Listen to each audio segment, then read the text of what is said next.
Jumpa lagi sahabat muda, biasa bersama Pak Dimaman dan Mas Sugron.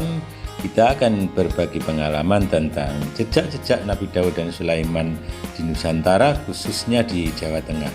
Sahabat muda, pernahkah kita berpikir bahwa apa yang diceritakan di dalam Al-Quran, bahwa Nabi Daud dan Nabi Sulaiman menaklukkan gunung-gunung, mengukir gunung, menaklukkan burung-burung dan bertasbih di atasnya memuja Tuhan, bahwa itu pernah terjadi di Indonesia? Nah, kali ini kita akan berbicara bukti-bukti itu.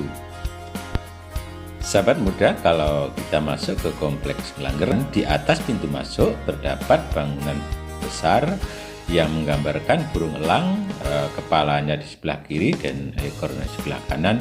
Itu adalah simbol dari elang, yang di dalam bangunan itu terdapat aksara Langkawisura. Nah, sebenarnya siapakah Langkawisura? Jawabannya ada di tebing mata di Gunung Langgeran yang dekat dengan embung. Nah, pada bangunan itu kita temukan sketsa aksara yang berbunyi Sulahimana Simakawi. Ini menjelaskan bahwa Langsura adalah Raja Sulaiman atau Langkawi.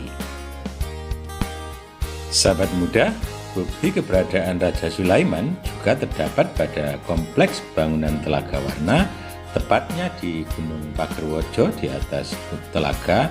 Nah, pada puncak gunung itu juga diukir, yang pada ukiran itu terdapat aksara yang berbunyi Sulahimanasura. Sulahimanasura artinya merujuk pada Raja Sulaiman yang berkuasa pada tahun Sura. Nah, bangunan serupa juga terdapat di Gua Pindul. Kalau kita cermati, bangunan itu menggambarkan burung Garuda yang sedang menoleh ke kanan. Bangunan itu memuat sketsa aksara yang berbunyi Dauda Sulahimana Nagamaya Sura. Dauda merujuk kepada Nabi Daud, Sulahimana merujuk pada Nabi Sulaiman, Nagamaya merujuk pada patih Nagamaya yang mendampingi Raja Sulaiman. Kata Sura merujuk pada tahun Sura atau waktu Solon, yaitu zaman pemerintahan Raja Sulaiman. Nah, sahabat muda, patih Nagamaya sebenarnya adalah putra angkat Raja Sulaiman, yang bukti itu dapat kita temukan pada Bukit Linggo di Samigaluh, Yogyakarta. Ya, di bukit itu digambarkan burung Garuda yang sedang menggendong naga puspa atau nagamaya, yang itu penggambaran sebagai menggendong putra angkat. Sahabat muda, di dalam Al-Quran diceritakan di dalam surat An-Naml dan surat Saba bahwa Raja Sulaiman menikah dengan Ratu Saba. Nah, bukti itu dapat kita temukan pada relief Candi Borobudur yang digambarkan seorang lelaki yang tangan kirinya memegang dadanya tepat pada jantung dan tangan kanannya menunjuk pada seorang wanita. Nah, kalau kita perhatikan, wanita itu tutup rambutnya itu memuat aksara Sawaratu. Sawaratu artinya Ratu Sabah. Nah, bukti itu sangat kuat kalau kita detail. Pada tutup rambutnya tertulis aksara Sawaratu, sawanya tertulis dari bawah ke atas dan ratunya tertulis dari atas ke bawah. Nah, ini menunjukkan bahwa Raja Sulaiman menunjukkan inilah jantung hatiku, yaitu Ratu Saba. Sahabat muda, Raja Sulaiman didampingi oleh patih Nagamaya. Nah, keberadaan patih Nagamaya ditandai bangunan purba berupa batu di Bukit Gelanggeran, Yogyakarta. Nah, pada bangunan batu naga itu, kalau kita detail, terdapat goresan aksara purba yang berbunyi Naga Rasa Maya. Naga Rasa Maya artinya juga Nagamaya. Nah, pada masa tuanya, patih Nagamaya juga disebut sebagai Minakawi, yang bangunannya terdapat di pintu masuk Bukit Gelanggeran. Nah, kalau kita cermati di situ terdapat gambaran kepala ikan atau mina yang sangat besar. Nah, itu gambaran sebagai Minakawi atau patih Nagamaya pada masa tua. Nah, sahabat muda, keberadaan Raja Elang atau Raja Garuda juga ditandai batu elang di pantai Kelayang, Belitung. Nah, kalau kita detail pada pantai Kelayang itu terdapat aksara Dawa, Sulahimana, Simakawi, Sura. Nah, ini menandai bahwa Raja Elang juga berkuasa di daerah Bangka Belitung. Bangka artinya tua, Bali artinya Raja Wali, sehingga Bangka Belitung artinya Raja Wali tua. Nah, sahabat muda, keberadaan Raja Garuda di wilayah Kalimantan ditandai produk budaya berupa tangkai mandau Dayak yang di situ bermotif kepala elang. Nah, kalau kita detail di dalam motif kepala elang itu terdapat aksara kuno yang berbunyi Dawuda, Sulahimana, Nagamaya, Sura. Nah, ini raja-raja yang ada di dalam dinasti Garuda atau Raja Sulaiman. Nah, sahabat muda, keberadaan Raja Garuda juga ditandai batu keramat di Wawuti Yapen, Papua. Kalau kita perhatikan pada bangunan purba itu terdapat aksara yang berbunyi Sulahimana, Nagarasa, Sura. Nah, ini menekankan bahwa kekuasaan Raja Garuda pada wilayah Papua juga ditandai di daerah Yapen. Sahabat muda, pada tahun 9630 Prasaka, Raja Sulaiman wafat. Nah, wafatnya Raja Sulaiman itu ditandai bangunan Diorama Garuda Lumampah Parohutung di Bukit Solor, lereng Ijen. Nah, berita ini juga sama dengan bangunan di Bukit Linggo, Samigaluh. Dalam dunia pewayangan, kronogram Garuda Lumampah Parohutung diwujudkan dalam bentuk wayang semar yang di dalam wajahnya terukir aksara berbunyi Sulahimana. Nama besar Raja Sulaiman menginspirasi batik Gurdo yang berkembang di dunia Jawa.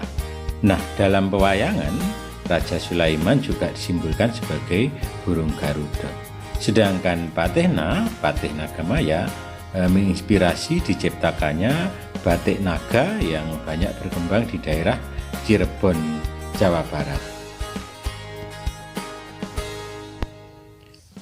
Sahabat muda, nama besar Patih Nagamaya ditandai bangunan berupa batu naga di Bukit Kelam, Kalimantan Barat. Nah, kalau kita perhatikan di situ terdapat aksara yang berbunyi Sula Nagamaya yang artinya batu Nagamaya.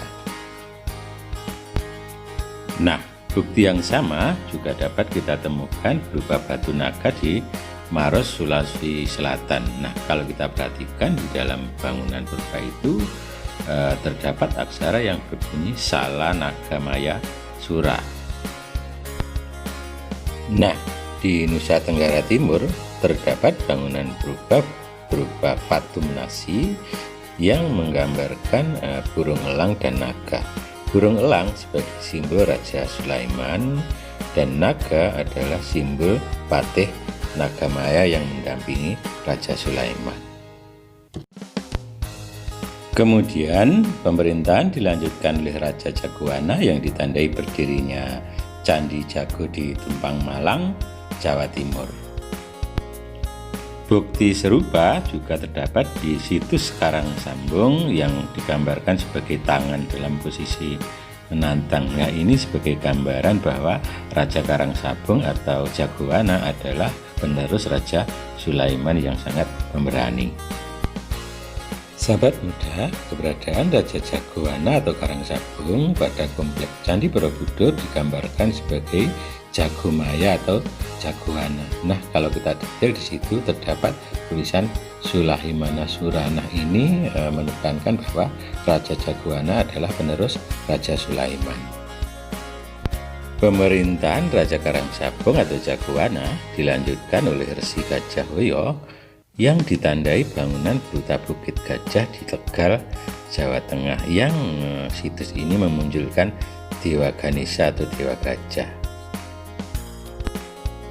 Nah, sahabat muda, keberadaan Raja Gajah Hoyo ditandai batu Hastimaya di situs Sucolor Bondowoso. Nah, kalau kita perhatikan pada batu itu terdapat sketsa aksara yang berbunyi Hasti Maya Rasa yang merujuk pada Resi Gajahhoya. Pemerintahan Resi Gajahhoya berakhir pada era Raja Gajah Meneng, kemudian dilanjutkan oleh dinasti Melayu Purba yang digambarkan pada batu Raja-Raja Melayu di Bukit Solor, Gunung Ijen. Nah, ini didukung situs purba yang berupa batu Singamaya yang berada di Gunung Sumbing, Jawa Tengah, yang digambarkan singa yang sedang lari.